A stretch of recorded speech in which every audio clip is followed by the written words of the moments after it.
네, 오늘 본문을 보게 되면요. 요한계시록 15장은 세 개의 환상으로 구성이 되어 있고요. 16장부터는 이제 본격적으로 마지막 재앙이 시작되는 사실을 볼 수가 있습니다. 네, 오늘 본문에는 크게 세 가지의 부분으로 나누어 볼 수가 있는데 15장 1절을 보게 되면요. 요한이 일곱 천사가 마지막 재앙인 일곱 재앙을 가진 것을 본 사실을 기록하고 있으며 2절에서 4절을 보시면 7년 대환란을 이긴 자들이 불이 섞인 유리 바닷가에 서서 승리의 노래, 모세의 노래와 어린 양의 노래를 부르고 있음을 볼 수가 있습니다.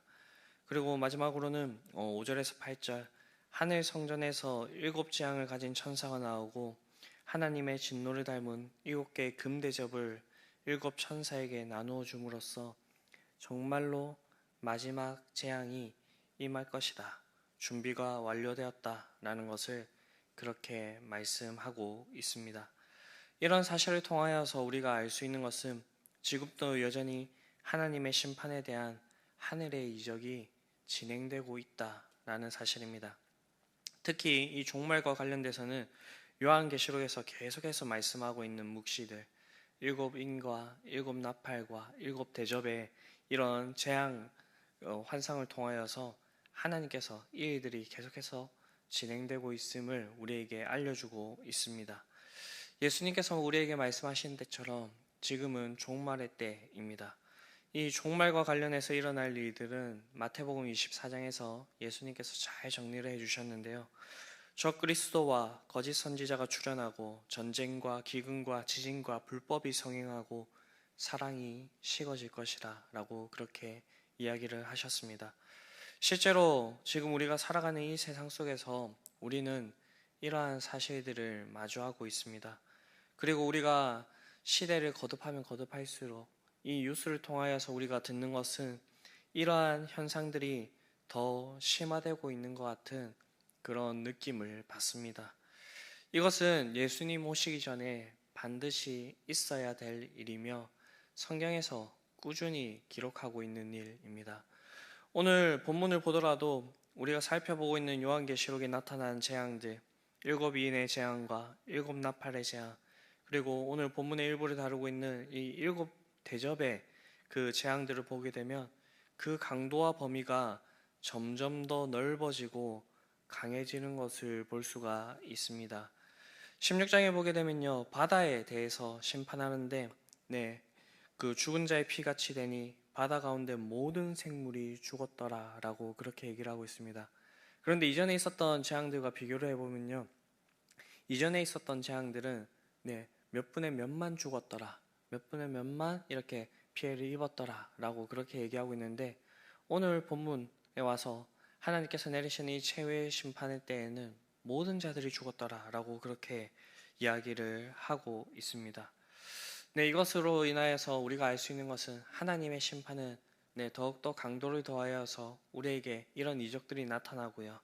그리고 종말의 때가 가까울수록 더 심해지고 있다는 것을 우리에게 알려주고 있습니다.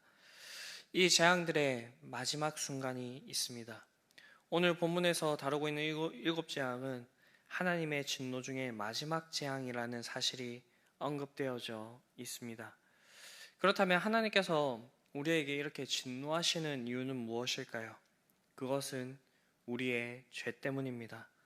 하나님께서 우리를 창조하셨을 때에 하나님은 우리를 선한 존재로 지으셨고 선을 행할 수 있는 그런 존재로 창조하셨습니다.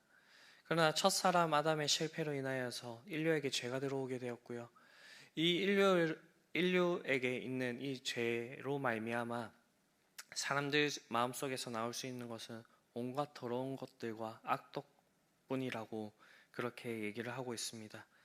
우리는 이 죄로 인하여서요, 하나님 앞에 불신앙적인 모습을 보이고요, 불순종의 모습을 보이고요, 우상 숭배의 모습을 보이고요, 배교하거나 악에 동조하는 그런 모습도 보일 때가 있습니다. 하나님 앞에서 의를 행해야 되는 이 자들이 하나님 앞에서 모든 불의를 행하고 있는 것입니다. 그래서 예수님께서 사역하실 때에 회개하라, 천국이 가까웠다 라고 그렇게 말씀을 하셨습니다. 그리고 회개치 아니하면 다 이와 같이 망한다라고 그렇게 말씀하고 있습니다. 네, 이 마지막 때가 점점 다가오면 다가올수록 우리에게 요구하시는 것이 바로 회개입니다. 왜냐하면 이 마지막 때에 회개하지 않으면 우리에게는 영영 기회가 없기 때문입니다. 하나님의 진노는 이미 시작되었고 마지막에 가까워져 가고 있습니다. 이러한 사실들은요, 이 세상에는 아주 두려운 일이 될 것입니다. 왜냐하면 이 세상이 끝나고 나서 우리가 행한 그 모든 행위대로 하나님께서 심판하실 것이기 때문입니다. 그러나 믿는 우리에게는 이것이 소망이 되며 그리고 기다림의 인내가 되는 것입니다. 왜냐하면 그날이 지나고 나면요, 이 최후의 심판의 날이 지나고 나면요, 우리는 예수님께서 얻으신 그 승리를 진정으로 맛보게 될 것이고요. 그리고 주님과 함께 영원히 왕노릇할 것이기 때문입니다. 이러한 모습을 맛보기로 2절에서 잘 보여주고 있습니다. 2절에 나오는 자들은 이기고 벗어난 자들이라고 얘기를 하고 있는데 다른 말로 해본다면 승리한 자들이라고 말씀할 수가 있습니다. 그들이 무엇에 대해서 이기고 벗어났을까요? 2절을 계속해서 보면요, 짐승과 그의 우상과 그의 이름의 수를 이겼다라고 얘기를 하고 있습니다. 여기서 말하고 있는 이 짐승은요, 13장에 나오고 있는 첫째 짐승을 의미하고요, 그의 우상은요, 그 짐승의 동상, 형상을 의미를 합니다. 네, 이 당시에 말씀이 주어질 때 구체적인 그런 이제 사람을 꼽아보라라고 한다면 로마의 황제를 들 수가 있을 것입니다.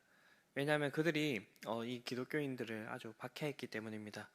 그리고 그의 이름 수는 13장의 끝에 나오는 것 같이 666을 가리키는데 이것은 첫째 짐승의 수이며 아마도 그 당시에 이 기독교인들을 많이 핍박했던 황제를 이렇게 은밀하게 칭하는 그런 용어로도 쓰여졌습니다.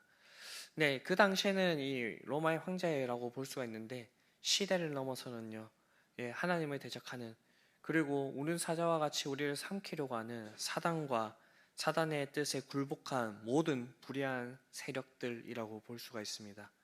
네, 이것들을 이겼고요. 여기서 벗어난 자들이라고 그렇게 이야기를 할 수가 있습니다. 그런데 이 이야기가 오늘날 우리에게는 이 당시의 성도들만큼 그렇게 와닿지 않을 수가 있습니다.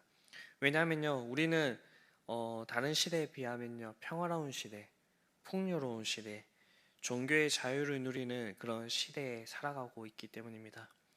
그러나 이 말씀이 주어졌던 사도 요한이 살았던 초대교회 성도들에게는요, 예수님을 믿는다는 이유 때문에 경제적으로, 사회적으로 크나큰 불이익을 받아야 했고요.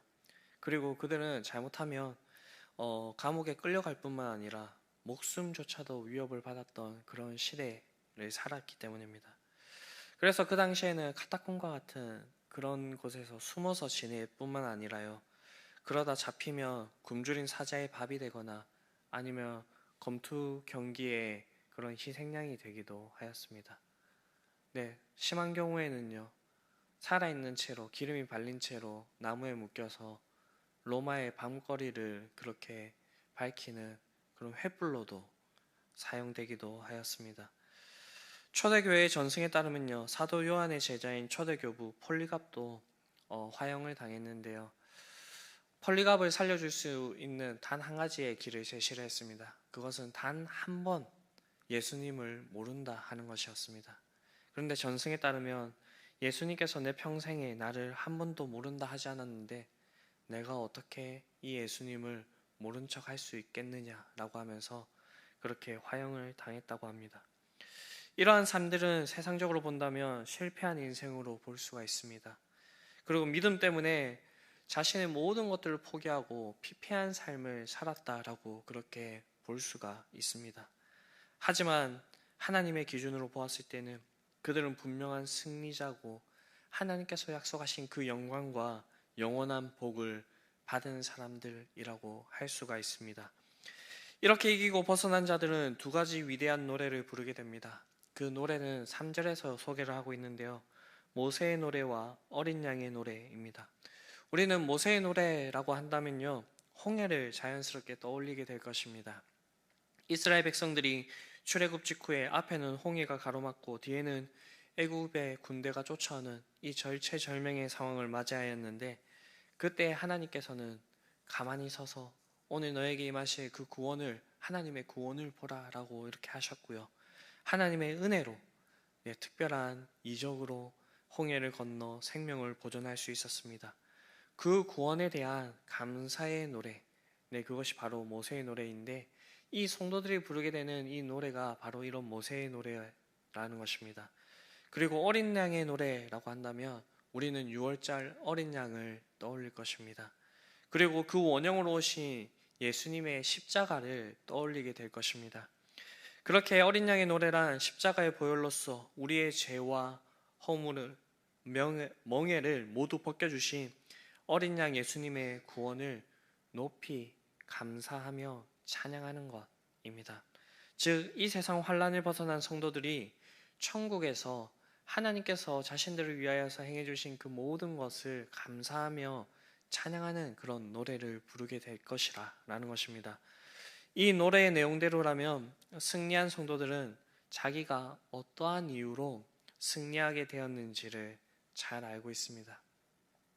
자신의 공로가 아닌 오직 은혜로 구원을 베풀어 주신 그 하나님으로 말미암아 승리하였다라는 것입니다. 이것은 오늘날 살아가는 우리의 고백과도 동일합니다. 우리가 구원을 받은 것은 우리의 힘과 노력, 하나님 앞에서 우리가 너무나도 예쁘게 보일 만한 그런 구속이 조금이라도 있어가지고 구원을 얻은 것이 아닙니다. 단지 우리를 위해서 죽으시고 부활하신 그 예수님을 믿음으로써 우리는 구원을 받게 되는 것입니다. 그렇기 때문에 우리는 이어서 고백할 수밖에 없습니다. 하나님만이 의롭다고, 하나님만이 참되다고, 하나님께서 제시하신 그 길만이 의롭다고, 하나님께서 제시하신 그 길만이 참되다고 그렇게 고백하며 나아갈 수밖에 없는 것입니다. 이 일 이후에 하나님의 심판이 이루어지게 됩니다. 그런데 이 심판도 결국 하나님의 계획과 섭리하에서 이루어지는 것입니다.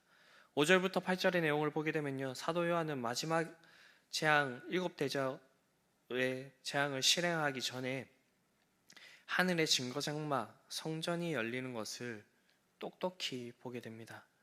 여기서 성전은요, 성소를 가리키는데요, 특별히 이 지성소를 의미합니다. 그런데 이것은 땅에 있는 것이 아니라 하늘에 있는 성소를 얘기하고 있고요. 그리고 이 증거 성전 장막이라고 얘기를 하는데, 이 증거는요, 십계명에 들어가 있는 언약궤를 의미합니다.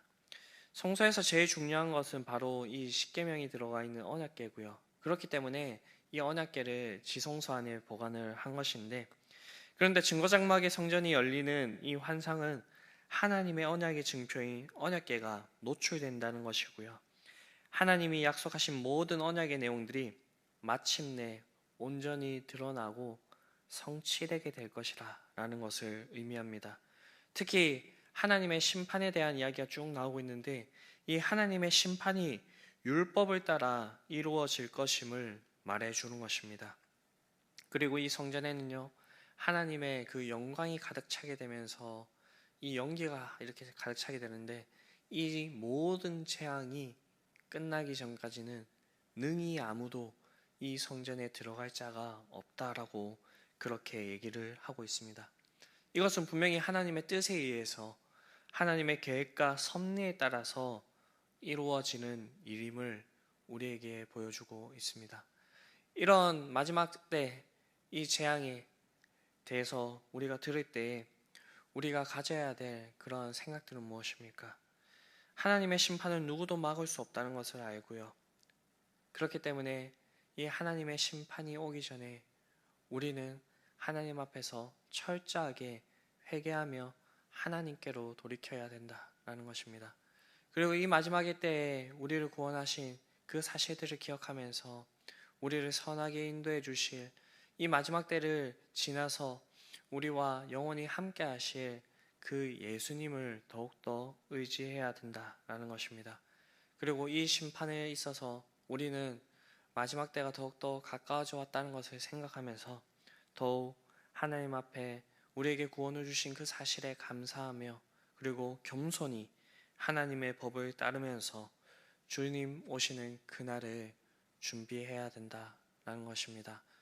우리는 어제보다 오늘, 오늘보다는 내일 더 종말의 때에 가까워진 그날을 살아가게 될 것입니다. 우리가 해야 될 것은 이 마지막 때를 기억하면서 주님과 함께 주님께서 우리에게 맡겨주신 그 일들을 잘 감당하면서 살아가야 될 것입니다.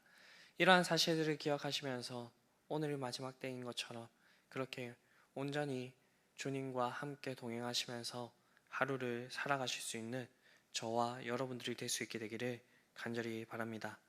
주기도문 하시겠습니다. 하늘에 계신 우리 아버지, 아버지의 이름을 거룩하게 하시며 아버지의 나라가 오게 하시며 아버지의 뜻이 하늘에서와 같이 땅에서도 이루어지게 하소서.